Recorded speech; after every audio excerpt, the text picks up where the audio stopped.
Usually I'm better about that, but oh, hang on, I gotta get something for the battery.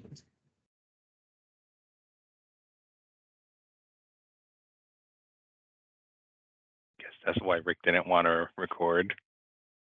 Yeah, we'll get these great batteries that are supposed to last like days. And if you get 45 minutes out of them, you're lucky. Right, we all got the bad laptops here. Yeah.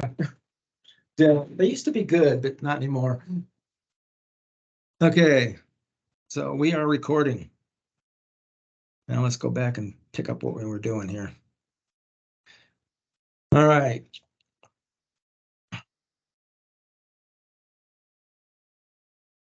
So warehouse network design, F6. Conduct network design and optimization to support the business model, increase productivity, and lower operating costs. So you got warehouse decision-making, the centralized warehouse system. Order replenishment decisions are made in one location. The requirements for the entire distribution and warehouse network are combined. Advantages are demand can be seen throughout the system. You can combine requirements for volume purchases. Disadvantages are decision-making can be slow, and transshipment costs between warehouses can be higher. You got the decentralized system, which is the opposite.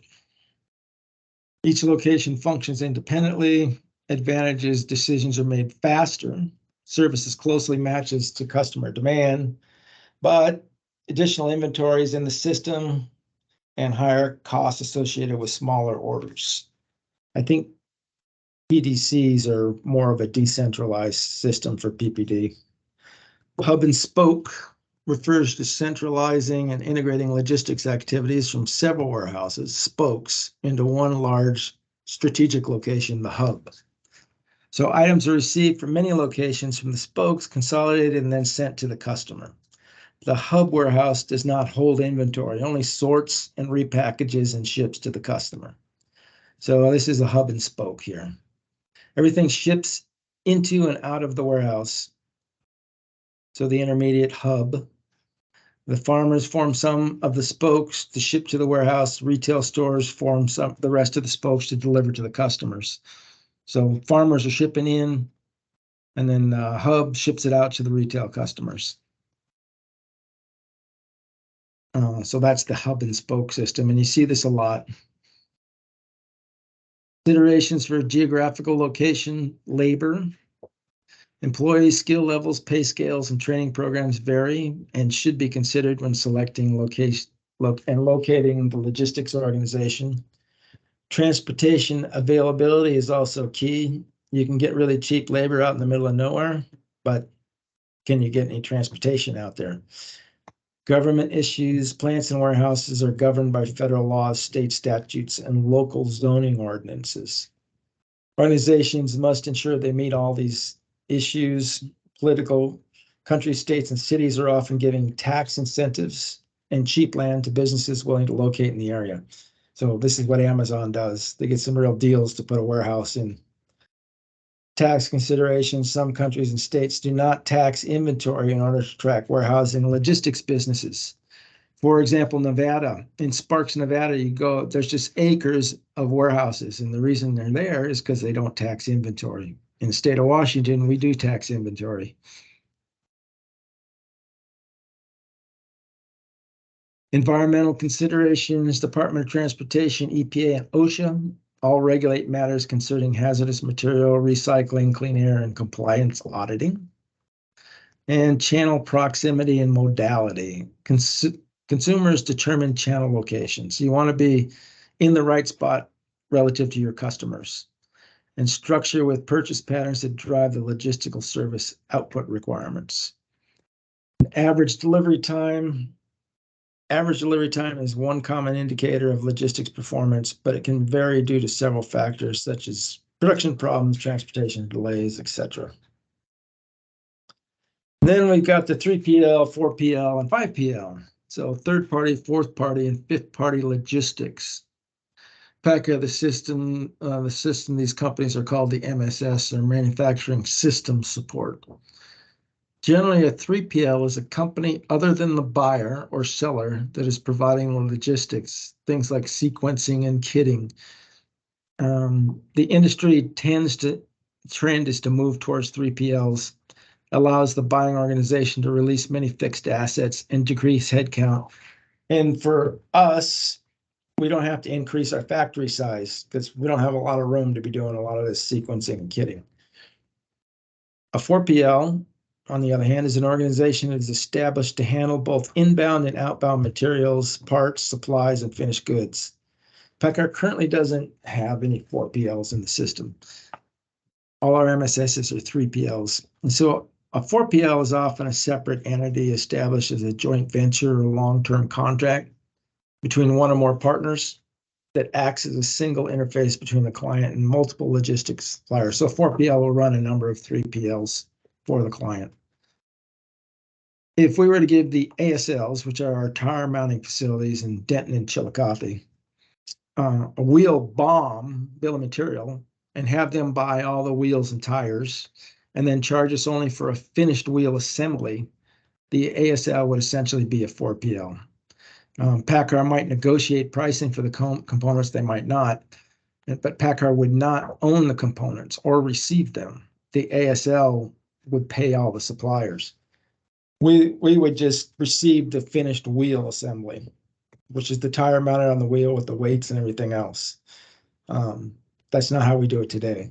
We buy all the individual components on contract, send them to the ASL, and then the ASL sends us all of the packing slips with all those parts, and we rip all the parts individually.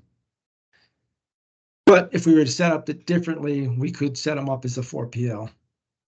A 5PL, on the other hand, is the highest and most complex of outsourced logistics services. So it handles the management of networks of supply chains for their clients, manages 3PLs and 4PLs. It's like a 4PL, but it aggregates the transportation demand for the entire supply chain, uses the information to negotiate more favorable transport rates, is a single point of contact for the supply chains for their clients, and it handles transportation essentially for all the tiers of the supply chain. A lot of tech companies that have the virtual warehouses we talked about, where they don't really own any of this stuff, they're drop shipping it from the tier 2. These guys will use a 5PL. They'll just turn all the logistics over to these guys and not hire anybody in logistics. So here's kind of how it sets up. The 1PL is us, that's a manufacturer. The 2PL is a distributor. Here's our 3PL, which is our manufacturing and support services, kitting, that kind of thing. And then the 4PL, which is more integrated logistics and runs 3PLs, and the 5PL handles the entire supply chain.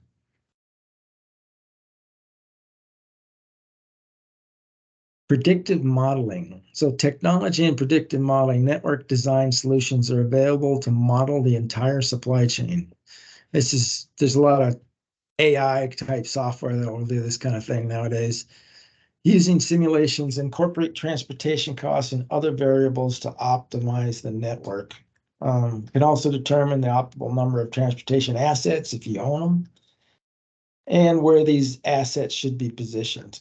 Can test new strategies using what-if scenarios to predict costs and service levels. I don't know that our logistics guys use any of this software, but they probably could use it. All right. Supply manager of a startup company is looking for assistance in packaging and shipping to their customers. The company's product is a pet rock. I don't know if you guys aren't old enough to remember the pet rocks. It's coming with a printed cardboard box and a booklet on how to care for the rock. It's got a rock inside the box. What would be the best kind of assistance should the supply manager, best kind of assistance the supply manager could get? A joint venture company with another industry leader to handle packaging and shipping, a 4PL or 5PL to handle kitting, packaging, and shipping, a 3PL to handle kitting, packaging, and shipping, or join a shipping cooperative to handle logistics. What do you guys think here? You got pet rock, all this guy is doing, he's selling a cardboard box with a rock in it, and it's got a booklet on how to take care of the rock. I would go with B. Yeah, The three that's what I'm PL thinking panel too. fitting. Yeah. You wouldn't own any of that junk, man. It's just like, it's not going to last for long. It's a fad, right? And it actually was a fad in the 70s, late 70s, early 80s. B it is, 4PL or 5PL. You don't want to own any of that junk in that situation. All right, supply manager wants to conduct an evaluation of transshipment costs between warehouses within his warehouse network. Which of the following would be the best way to conduct a what-if analysis?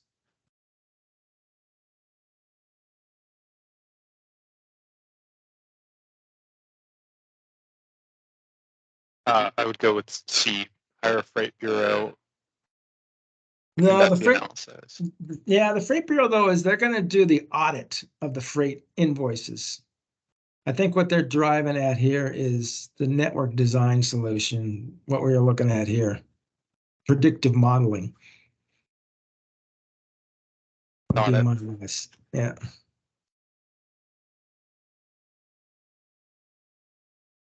See if it is. Yeah, it's predictive modeling using networks design solution. All right, we got 5 questions out there. You guys go jump on them, and we'll come back at about 10 till go over answers.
You guys may not have gotten all the way through.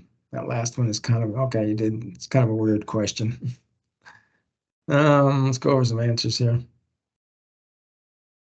So number one is Bravo. The purpose of the channels in the logistics system is to provide consumers with the goods they desire. And the consumers are the ones that determine the channel locations and structures. So 2 is also Bravo. A 4PL would take ownership of the material and sell it to Acme and thus complete the logistics chain for the wheel assemblies. 3 is Charlie. Because Acme's flower shops, not shows, are very decentralized with a high customer service culture and decentralized system. And 4 is also Charlie, because the company is in talks to sell itself, so staffing a logistics operation would not be something the ownership would be willing to pursue. A 5PL, though, could easily add staff if it needed to handle all the 4PLs throughout the world. And 5 is also Charlie, because where it lacks an ocean port, its excellent railroad and adequate roads also provide low-cost and high-volume freight mode for the site's raw materials while providing a large airport. So this is the kind of question that is very opinion-based. I mean, I liked Bravo better, but their answer is Charlie. Any questions? All right, tomorrow we will start in on F7. See you guys. Thank you, Rick.